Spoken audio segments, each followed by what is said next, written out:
Lego, chill out with the Sabres content, man. Are you a Buffalo fan or something? Because you've been making so many videos talking about the Sabres, the rumors, the players, the trades, and all that stuff. What's going on, man? And honestly, I kinda am just like falling in love with the subject because the Buffalo Sabres are so gosh darn terrible this year that there's just so much to talk about with this team. Not saying I'm a guy who watches all the games or whatever, but just seeing the stories and acknowledging what's going on with this franchise, that to me is super fun to converse about. And what we're talking about here is a guy whom we kind of talked about yesterday. Not really. Nah, we didn't really talk about him all too much. But we're talking again about Rasmus Dahlin because the previous time we spoke about him, we spoke about his comments. He said he was embarrassed. He said that the team absolutely needs to play better and that it sucked the way that they were playing back then. Well, guess what? The Buffalo Sabres recently, they've lost the previous 3 games against the New York Islanders, every single one against the Islanders.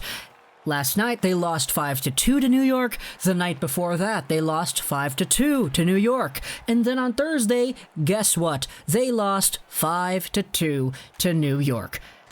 Yeah, it's kind of funny, isn't it? 3 straight 5-2 losses, like, that kind of blows my mind. But today we're talking about Rasmus Dahlin because when I was looking at the highlights of the Sabres game, because I am here in Vancouver, regional blackouts, plus the games are a little bit early, so I'm usually asleep when they go on. Yeah, shut up, don't judge me. But when I was watching the highlights, catching up to speed, I noticed something about Jeff Skinner's very first goal on the season. Because on Skinner's play, which was the first Buffalo goal of the game, it was Rasmus Dahlin who was out there on the power play, doing what he does best in the offensive zone. He took the puck on the half boards, he circled back to the top of the umbrella, kind of did a spin move around the guy that was attacking him, and just casually breezed right by him.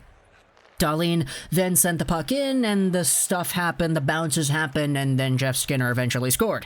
And when I saw this clip pop up on my Reddit feed, I looked at the comments, and I looked at what people were talking about with Rasmus Dahlin. Here's the comment thread I wanted to go over here.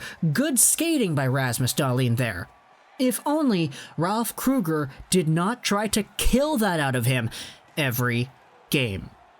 I read that comment and I was like, well, yeah, Dahlin is a good skater. He did that very nicely in the clip.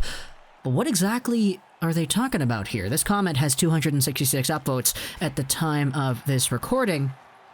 Does he really try to limit Dahlin carrying the puck? That's like the main thing that made him a first overall pick. And the reply here says, yeah, I'm pretty sure Dahlin said that him carrying it through the neutral zone doesn't align with Ralph Krueger's principles, quote unquote. The problem with Krueger is that anytime the players deviate from the principles, it's their fault for losing touch with the system, and not his fault for preventing all these talented players from playing their game. Then the next reply, do his principles involve losing every game? Seems like it. That's kind of a joke, but you know what? It's a really interesting kind of managerial coaching player relationship perspective when you take a look at how Rasmus Dahlin is being forced to play. Now, before we proceed any further, I want to talk a little bit about just what exactly makes Dahlin so great. Because the other commenter in this thread over here, New York Rangers, ironically enough, kind of nailed it on the head here. Dahlin carrying the puck, running around within the offensive zone and the neutral zone, breaking it out with control. That's his niche. That's his bread and butter. That's what made him so good back when he was in Sweden. Remember when Rasmus Dahlin was 16 years old? I do. It was 2016 and he made his debut at the Frölunda Hockey Club in the SHL. He made headlines because, this is the first guy born in the 2000s to ever suit up in the Swedish Hockey League. And he made a play that ended up being such a huge moment in Frölunda hockey history that year, where the guy picks the puck up in his own zone, he dashed right through the neutral zone with control, getting by guys so quickly and so easily, so smooth and elegant, like a warm knife through butter. He comes into the offensive zone, he dekes to the middle, he shoots, and he scores. That was the biggest moment of Rasmus Dahlin's career at that point in 2016, and it set the precedence of what we had to see with this guy as his draft year came towards us and as he succeeded in that draft year.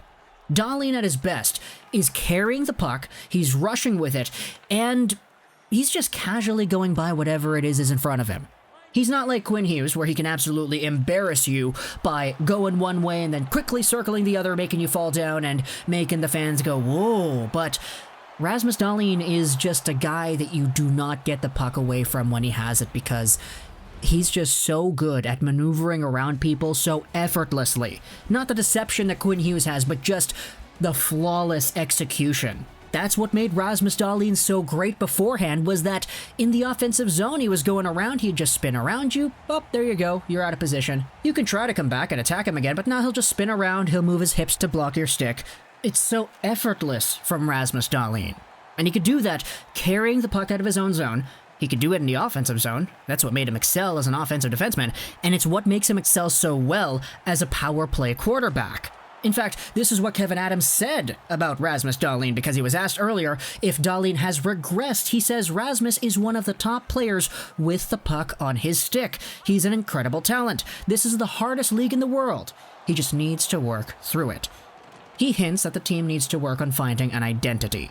And so, when I looked at more of the tape of the Buffalo Sabres and tried to analyze what exactly it is Ralph Krueger is doing with Rasmus Dahlin, we had a few clips that really pop out. Here's one from Jack Hahn. This is the guy who was the assistant coach under Sheldon Keefe with the Marlies organization a few years ago. He has his own media brand going on right now, and he posted a few clips of what exactly the Buffalo Sabres breakout is looking like, where they have their own system, their principles in place, where the two forwards are going up there with no width in the rush, no speed differential, and minimal deception or change of direction, with no trailing defense right there. Rasmus Dahlin is at the beginning of the clip, and he doesn't join the rush. It's something that has been ingrained in these Sabres breakouts, where the defensemen who are good at carrying the puck and rushing it up themselves with control like Rasmus Dahlin are not really being given the free rein to do so, because it doesn't align with the principles. Which is why this video's topic is asking the question as to whether or not the coaching style with Ralph Krueger is, in a way, limiting Dahlin. It's holding him back. It's not allowing him to be the best version of himself. The version of himself that Sabres fans thought they were getting when they drafted him first overall in 2018. Now, what Buffalo is seeing out of Rasmus Dahlin is him giving the puck away in defensive zones, him always constantly defending 2-on-1s, and being caught in weird spots where the New York Islanders are spinning around and going around and making some nice passes out in front. Obviously, there's room to improve defensively for Rasmus Dahlin, that's for sure. But when you go out there and you say to a guy whose strength is carrying the puck up with control, you tell him, nah, man, you're not allowed to do that. That's breaking the principles here, my guy. Starts to get a little bit silly, doesn't it? And I know there's probably a lot more layers to it. It's not as simple as just that in itself. But I do think it's worth bringing up that Rasmus Dahlin is legitimately one of the best players the Sabres have seen on the blue line. He's one of the best talents they've had in a long time, and he's only like 20. So, when you have a position where this team is so poor, you're still finding offense from none of the guys that you wanted to get offense from, like Taylor Hall and Jack Eichel and all that, and you have a system that limits some of the great offensive talent you have in the back end, like what you have right now, gets really fishy in my opinion. So, for Ralph Krueger, we don't really know if there's an expiring timeline on this or whatever, what's going to go on in the future with Rasmus Dahlin as he develops. I'm sure he's still going to be a great number one defenseman by the time he is in his prime, because he is nowhere near his prime yet. He's still getting 40-plus points a season, even though he's not in his prime, in my opinion, by the way.